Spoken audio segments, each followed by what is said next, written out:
देखिए latest episodes बिल्कुल ad free. खड़े खड़े देखते ही रहब कि स्वागत भी करब अपना घर के सास के।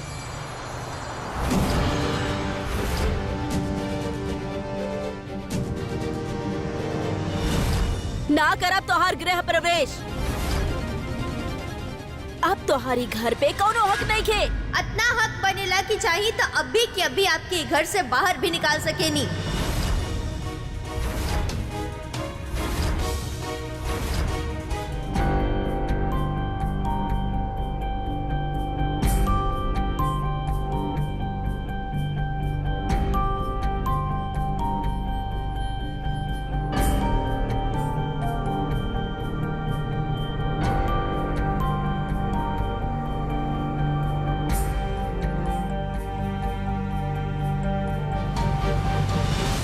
एगो नया सास मिले जाता रही आप सब लोग। तई नया सास के साथ है कुछ नया नियम भी तय कर देता नी हमार तीनों बहुवन खाती। नियम नंबर 1, आज से आप तीनों हमरा के सासू माँ कह के पुकारम। ई गुड्डन गुड्डन अब से ना चली। अच्छा लागेला का अपना सास के उनकर नाम से पुकारल? नाना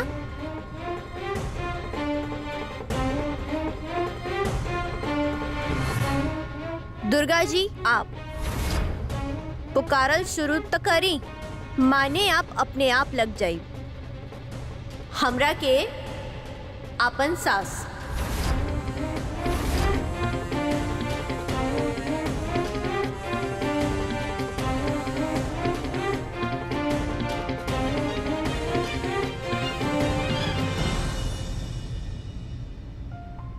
आप दोनों हमार बेटा के जैसन बानी आप,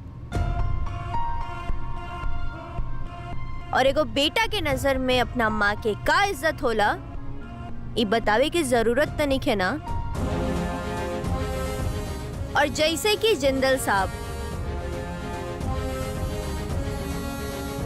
यानी कि हमार पति कहले बड़े कि जब तक हमार गुनाह साबित नहीं हो जात कोनो भी तरह के अपमान बर्दाश्त ना करब हम।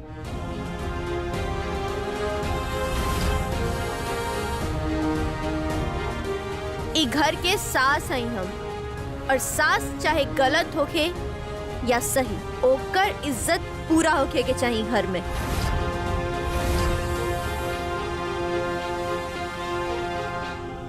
समझनी आप सब?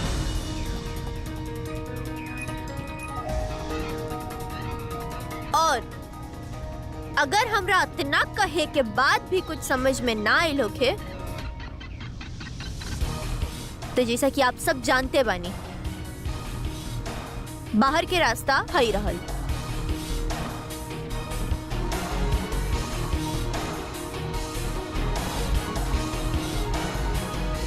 देखा गुड्डन, हमार बात अभी खत्म नहीं खे भई।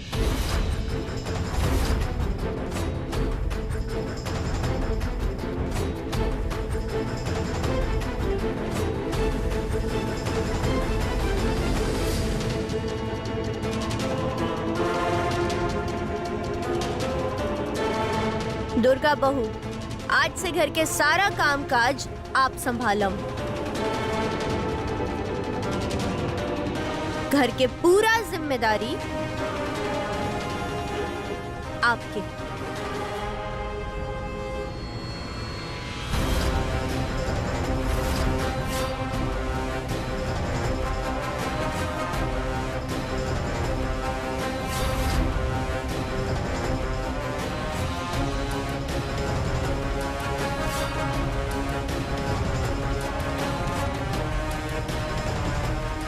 सरू बहू, बहुत मोह बाना आपके पैसा से,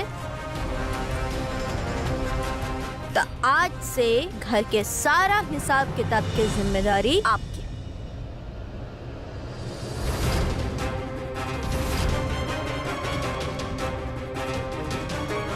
संभाली सरू बहू। राजेश, रामचरण, छोटे लाल,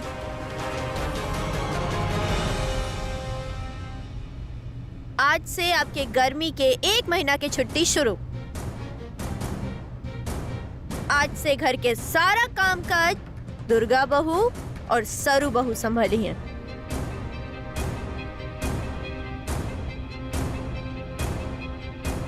और आप तीनों में से कोई भी हमरा इनका मदद करत दिखाई ना देवे के चाहिए। समझ गए नहीं आप?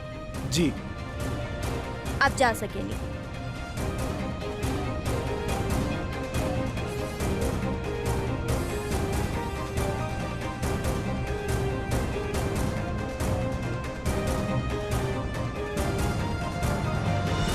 सासू माँ, ओ हमरा का करे के बा आप बताइनी ना।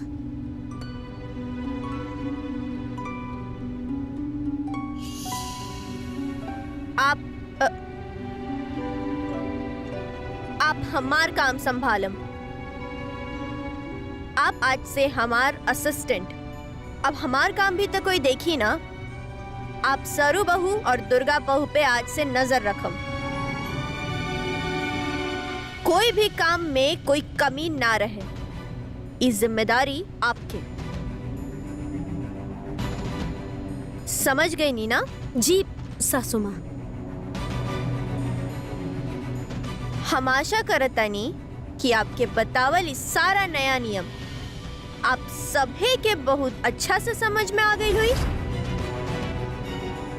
जाते जाते एगो और बात बता दी। गुड्डन, अक्षत, जिंदल, ये ब्रांड न्यू सास के नरमी और दोस्ती दोनों से सख्त नफरत बा। अगर केहू के भी काम में या फिर हमरा मान सम्मान में जरा सा भी कमी आई तो बहू सजा खातिर तैयार रहे।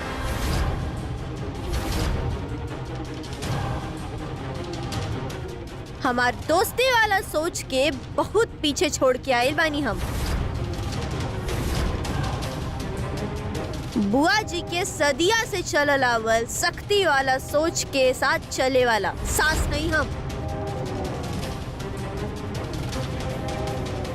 और हम उम्मीद रखतानी कि आप तीनों बुआ जी के सोच के गलत साबित ना होके दें।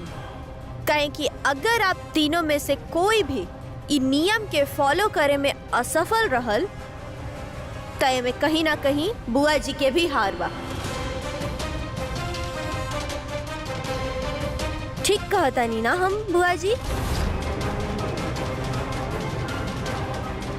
अब संध्या आरती कर ली? बिल्कुल, चल। जी।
का होता साथ कैसे रह सके नहीं हम?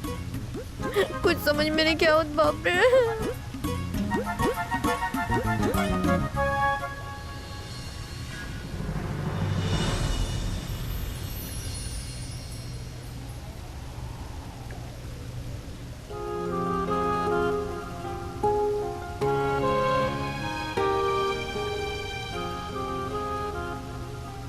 पूछम ना का अब कि हम नीचे सभी के साथ इतना सख्ती से बिहेव काहे करनी।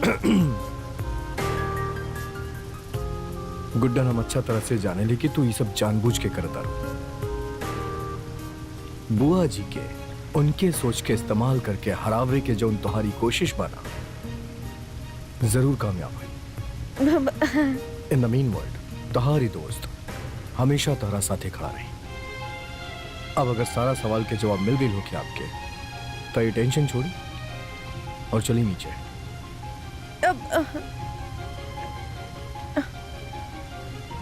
हमरा ना बहुत अच्छा लागेला जब हम कुछ बोले ने बिना और आप हमार सारा बात समझ जानी ऐसे बिना कहले।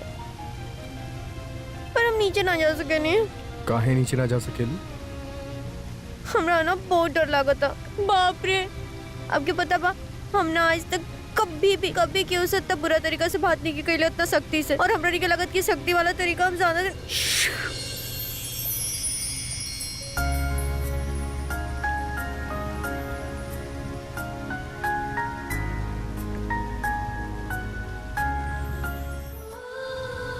ये धर्म युद्ध बा गुड्डन।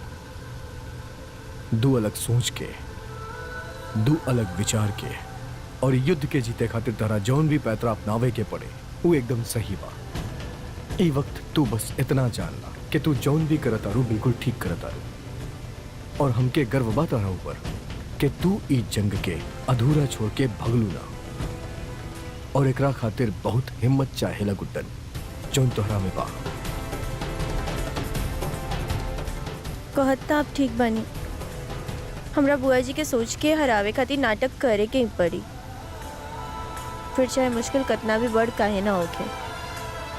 हमरा वो मुश्किल के डट के सामना करे के पड़ी और हम वो अपराधी के भी पकड़ के रहब जिंदल साहब जी हमरा बहू के साथे इतना घिनौना हरकत कइलस। और जब तक हम अपना मकसद में कामयाब नहीं हो जात ना, हम भी अपना कमरा में ना जाए। इजर हम आपके साथ। दीदी अब गुस्सा थूक दे। देखी ना जैसन आप चाहत रहने गुड्डन वैसन तो करत बिया। ओहो आपके सख्ती वाली सोच अपना ले बिया। अब आप भी ओके अपना ली ना दीदी। भूल जाई ना पिछला बात के। खाली सख्त हो गईला से वो एगो काबिल सास ना बन जाले भाभी। अकल नाम के भी कोनो चीज हो खेला। और जब सास में ही अकल के कमी हो तब बहुअन से काहे उम्मीद रख सके नी के। रिश्तन की इज्जत करे खातिर अकल की जरूरत ना होला बुआ जी।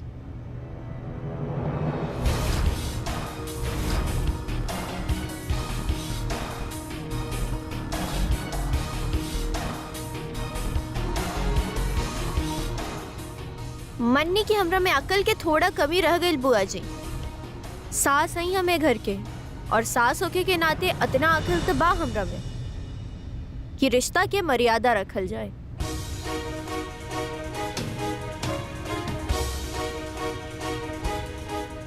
आप तो समझदार है ना बुआ जी। तो फिर चली एक बात बताई, रिश्ता में एक भाभी का ओहदा बड़ होला कि ननद के? भाभी के ना बुआ जी। तका एगो ननद के अपना भाभी के ऊ इज्जत ना देवे के चाहिए जाना के ऊ हकदार है। गुड्डन 1 मिनट दादी। तुर्कदी देख रहल बानी आप, जब से गुड्डन वापस आइल बा तब से नहला पे दहला मार दिया। आप कुछ बोलत काहे नहीं की? दादी आपसे रिश्ता में और उम्र में दोनों में बड़ बड़ी बुआ जी। और फिर भी देख ली, प्यार और इज्जत के नाते आपके खातिर जूस लेके खड़ा बड़ी। पर ई काम तो आपके है ना बुआ जी।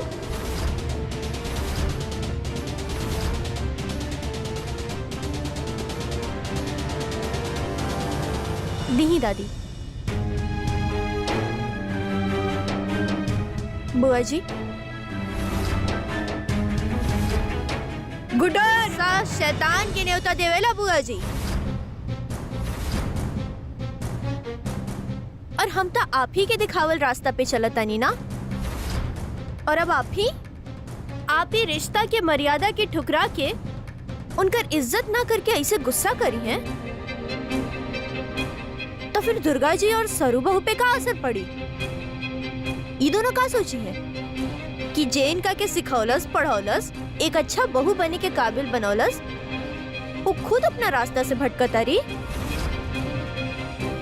ये तो गलत हो जाई बुआ जी।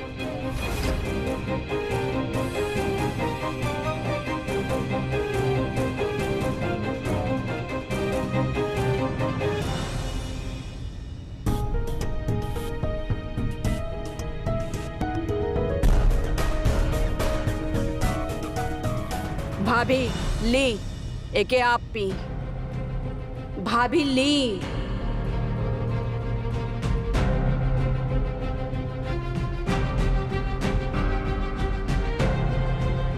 सही कहला साहब के बहू भाभी। आखिर हाई था मौधा में आपसे छोट ही, मगर आपके बड़प्पन हई। हमने के रिश्ता में आप हमके सास के दर्जा देनी,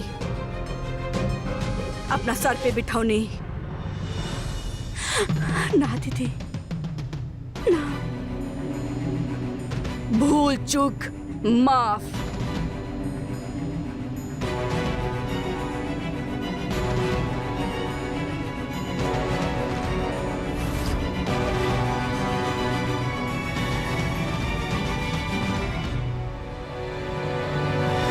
गुड्डन बेटा, का जरूरत रही सब बोले के? जरूरत रहे दादी।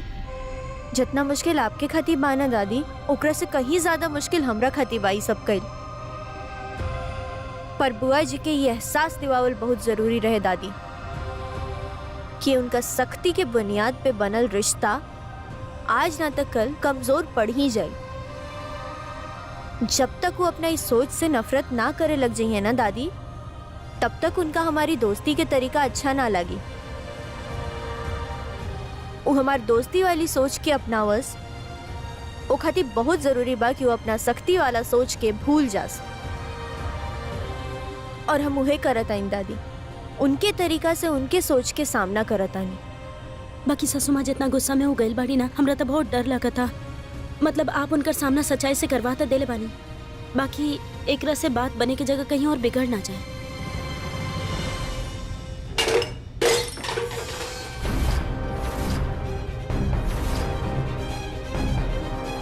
ओ गुड्डन, हमार नियम कानून हमें के सिखा के गए, समझे लगा खुद के।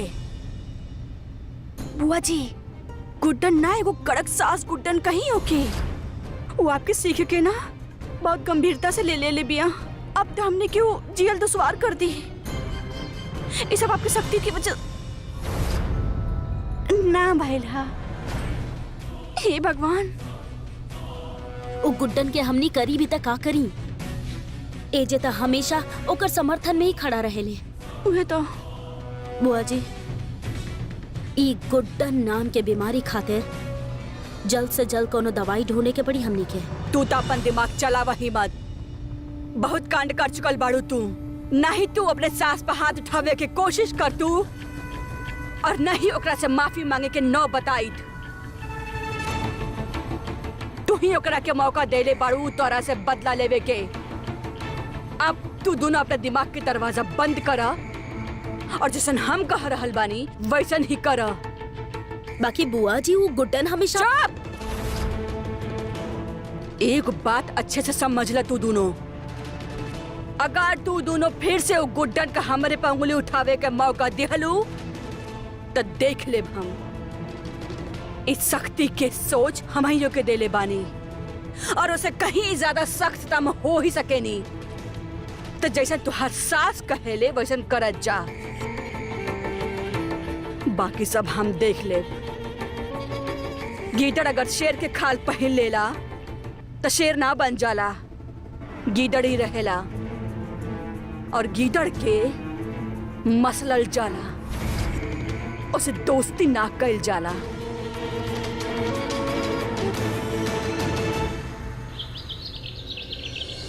बाप रे, आज पहले ही दिन कैसे लेट हो सके।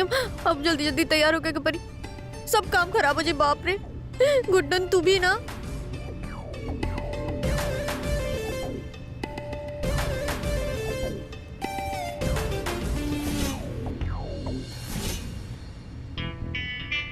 बाप रे, आज लेट हो गई नहीं था। गुड्डन सासू माँ बैंड बजा दी।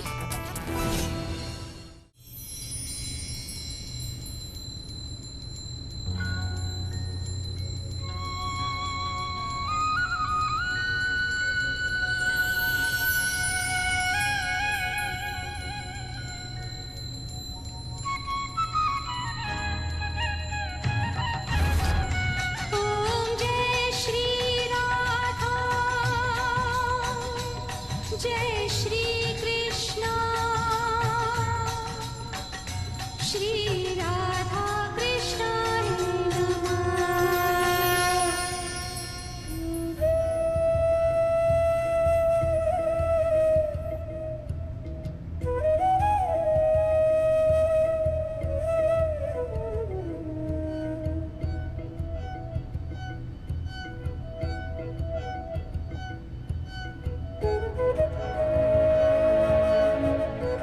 माँ हम ऑफिस जाता नहीं, चल जाए।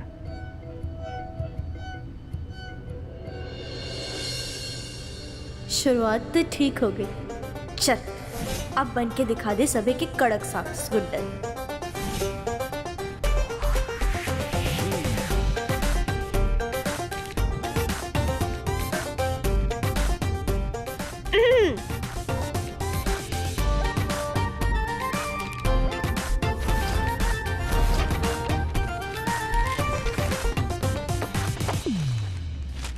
इतना तक गिनती भी ना वाला जितना टोटल हो गई बा। का करी हे भगवान।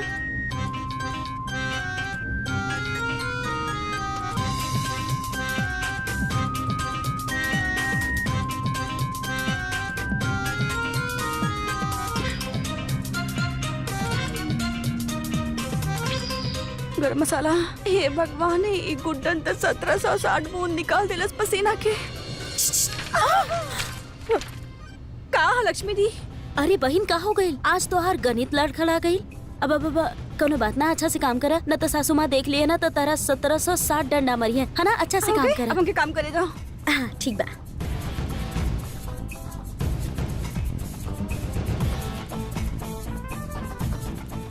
दुर्गा दीप जल्दी करी, सासू माँ के जल्दी काम पसंद बा।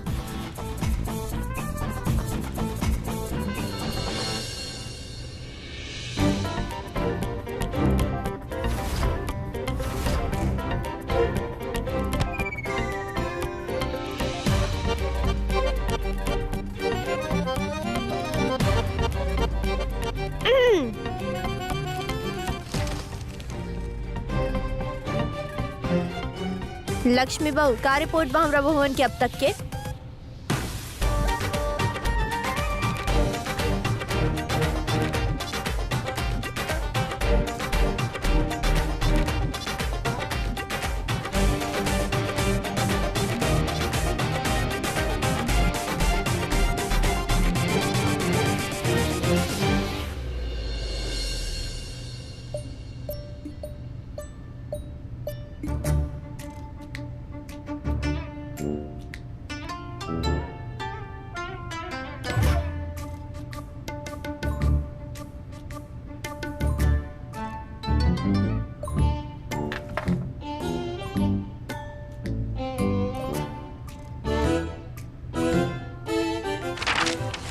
सासू माँ, हाँ हाँ ये ली आज का हिसाब किताब, आप चेक कर ली।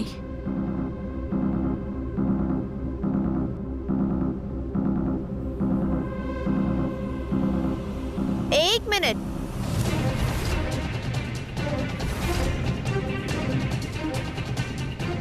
ई का करे जात रही आप दोनों? सास के बराबर में बैठत हुए आपकी शर्म नहीं खे आवत?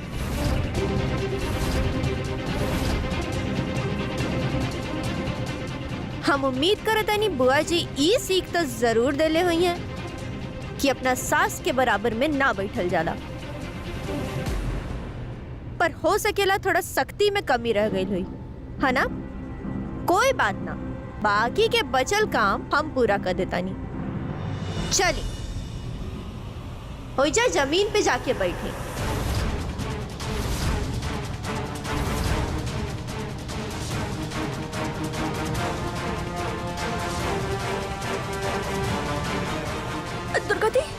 सुनाई नहीं खे देत का कि हम का कहता नहीं जाई।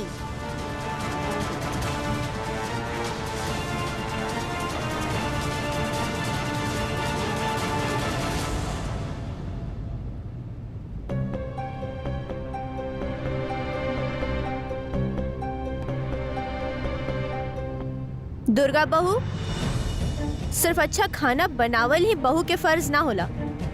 खाना उतने बनावे के चाहिए जितना कि आदमी खा सके। अभी जौन बर्बादी भइल बा ओकर जिम्मेदारी के ली। अरे बाकी हम फेल। पेल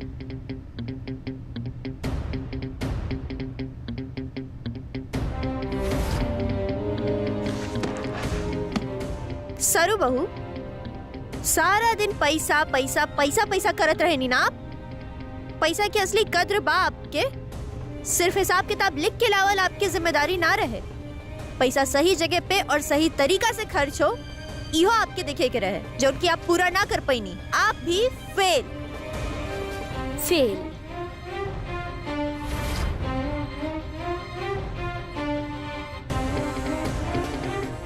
अब कहें कि आप दोनों ही अपना पहला ही इम्तिहान में फेल हो गई नी, आप दोनों के सजा मिली। कहें कि हम वादा कर ले बानी कि गलती करने वाला के सजा मिली, और जब हम एक बार वादा कर देवे नी ना, तो हम पूरा सख्ती के साथ ओकरा के निभावे नी, जो कि शायद अभी तक आप लोग सीख ना पाईनी। तो चली तैयार हो जाए असली सख्ती सीखे खातिर।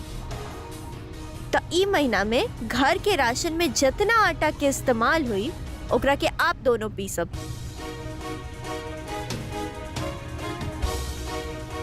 और ओकरा खातिर आपके कोई भी मशीन ना दिल जाई और ना ही केहू के मदद मिली, सिवाय अपना ही हाथ के। तो तैयार हो जाई पूरा 10 किलो गेहूं के आटा बनावे खातिर। 10 किलो?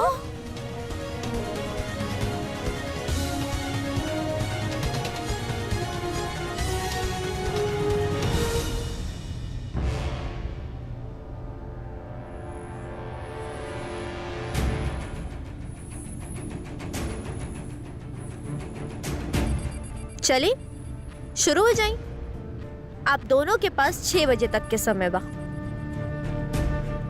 6 बजे तक ये दोनों गेहूं के बोरी के आपके पीसे के बा, माने बोरी के अंदर रखल गेहूं के पीसे के बा। अब घर के आटा इस्तेमाल हुई तो बचत हुई। अब बचत हुई तो उ नुकसान के भरपाई हो पाई जौन आप दोनों के बेवकूफी से भइल बा। इतना कम समय में हमनी 2 बोरी गेहूं कैसे पीसब? ई हमनी पहले कबो 1 मिनट।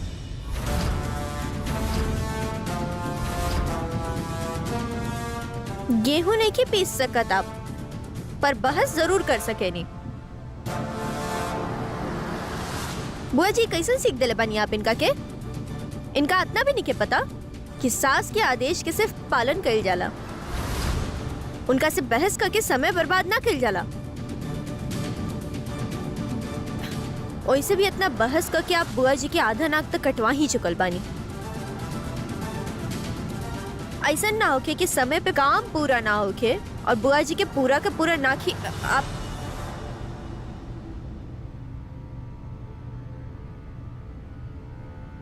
लक्ष्मी बहू, अब जी आप हर घंटा में हमरा के रिपोर्ट देम कि दुर्गा जी और सरू जी अपन पूरा काम ईमानदारी से करत आरी या ना। जी सासू माँ।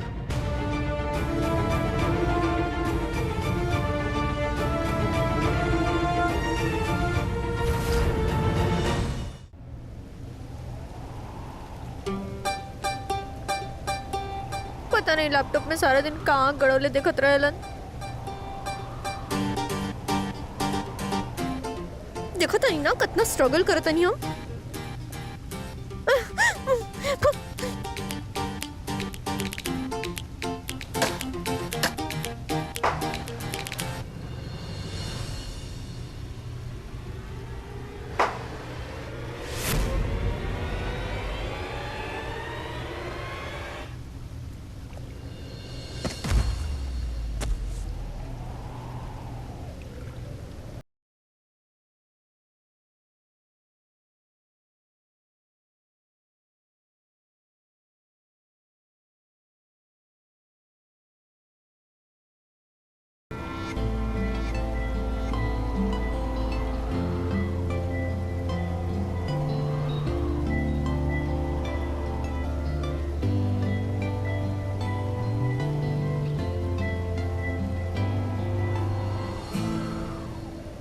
तो ठीक बाड़ू। अच्छा एगो बात बताओ, जब खुद से अकेले हो ना पावेला तो अपन दोस्त से मदद तो मान सकेलू ना? एक मिनट आपके का लगेला ई सब काम हम नहीं कर सकत? आपसे भी ऊंचा हाइट के ऊंचा हाइट के टेंट लगले बानी हम। हाँ, आपके पता बा हमरा पड़ोस में माता की जगराता होत रहे ना, तो वो जगह पे जो टेंट लगावे वाले आवत रहन ना, उनका से भी वो टेंट ना लागत रहे, तो हमरा के बुलावल जात रहे, हमार मदद से वो लोग टेंट लगावत रहे। और आपके का पड़ल बा? आपके तो फिक्र ही नहीं कि हमार ये पता ना सारा दिन लैपटॉप में का दिखत रहे नहीं।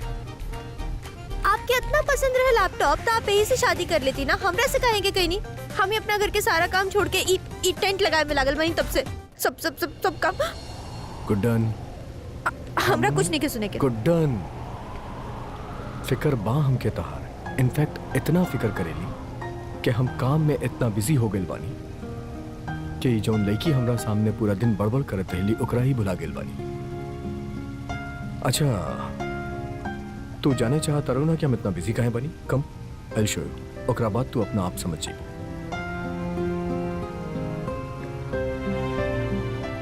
वॉच दिस। इका हाँ? ये हमनी के घर के पीछे के एगो गली के दुकान के सीसीटीवी के फुटेज है। गुडन, तहार बेगुनाही और दुर्गा बहू के अपराधी, ये दोनों सच्चाई हमनी के सामने यह फुटेज लेके आई। होके ना होके हमनी के क्लू यही में मिली। आपके सच में हमार इतना फिक्र बा?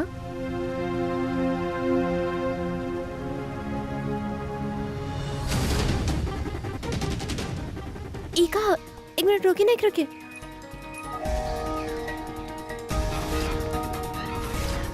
इके हाँ,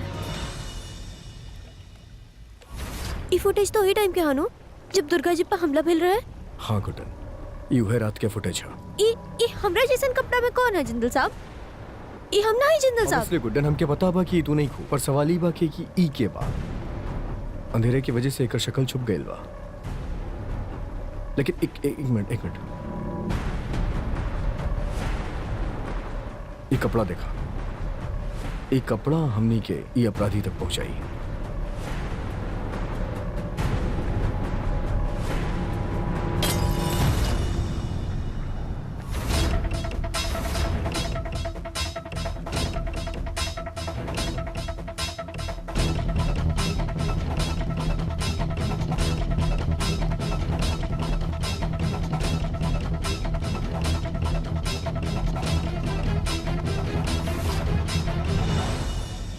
ये कैसे गिर गए?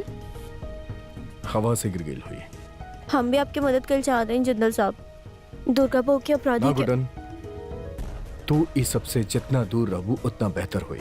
अरे? गुडन, भरोसा रखा अपन दोस्त पे, और वैसे भी हम ना चाहता नहीं कि तू और कोनो भी टेंशन ला, हम सब ठीक कर देगा।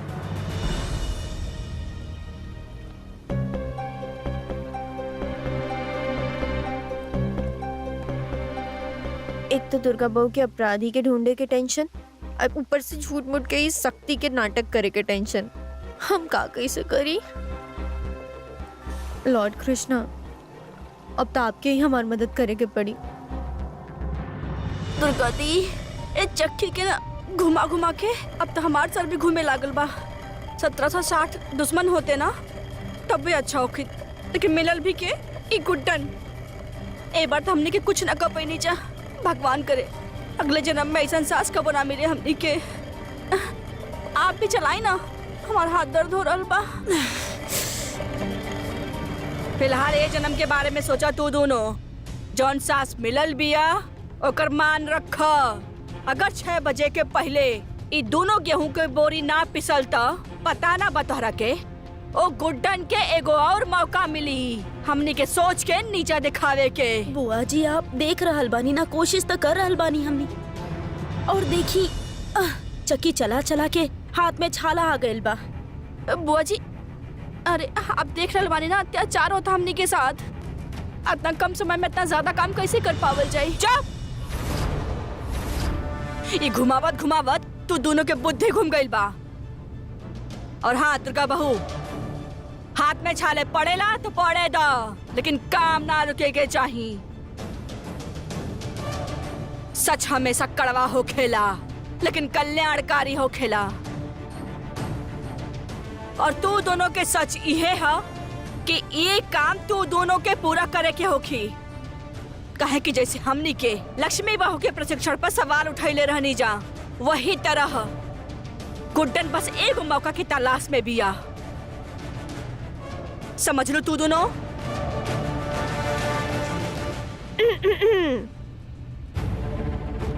लक्ष्मी बहू, जी सासू माँ। हमरा के बताई काम कहाँ तक पहुँचल? जी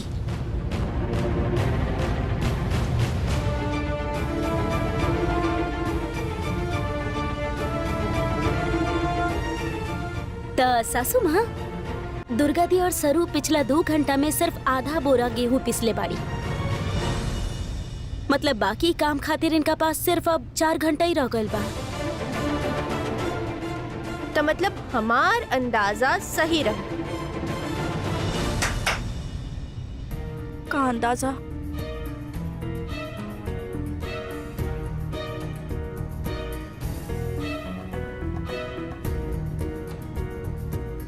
ए कहा वक्त पर अपन सजा ना पूरा कर पावे के भी तो सजा मिली ना बुआ जी। अगर 6 बजे तक आप अपना सजा के पूरा ना कर पैनी तो ई 2 एक्स्ट्रा बोरी भी आपके पीसे के पड़ी।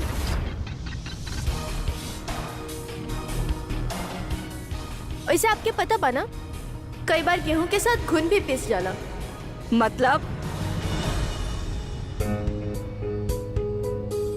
बुआ जी, हमार बहू ना बड़ा समझदार बाड़ी। समझ गई लो यहाँ? ई त सरासर ना इंसाफी बा। तू ऐसा ना कर सकेलू गुड्डा। 1 मिनट।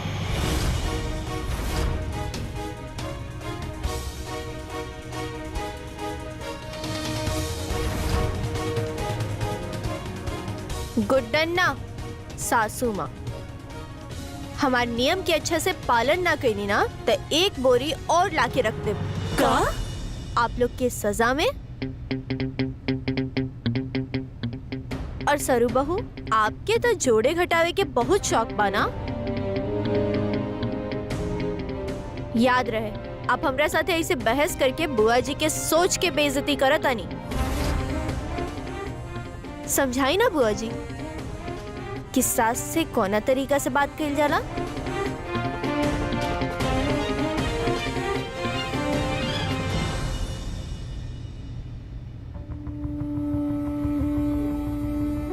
तू दोनों की वजह से वो गुड्डन के बोले के मौका पर मौका मिलता।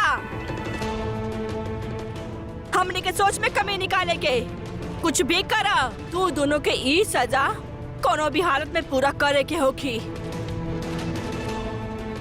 भले सांस रुक जाए, लेकिन हाथ ना रुके के चाहिए।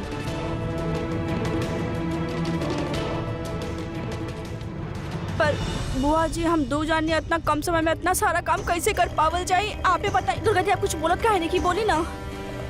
जी बुआ जी, आप देख रहल बानी ना, कोशिश कर रहल बानी हमनी दोनों। टाइम पे खत्म होता बुआ जी। बैठा पहले। हाँ, तू दोनों जैसन निकम्मी और नालायक बहू है दुनिया में होखे, तब हमरे जैसन सास के खड़ा होके काम करावे के होखी। चला, तोहरे साथ हम गेहूं पीसता नहीं।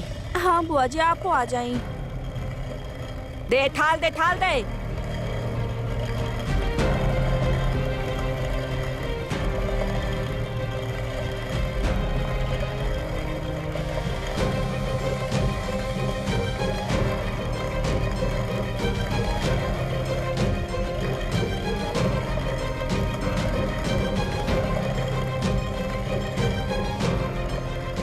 जल्दी। देखा था नीना दादी, शक्ति के सोच में चले वाली बुआ जी भी आज कैसे पिघल गई, कैसे साथ में काम करत रही।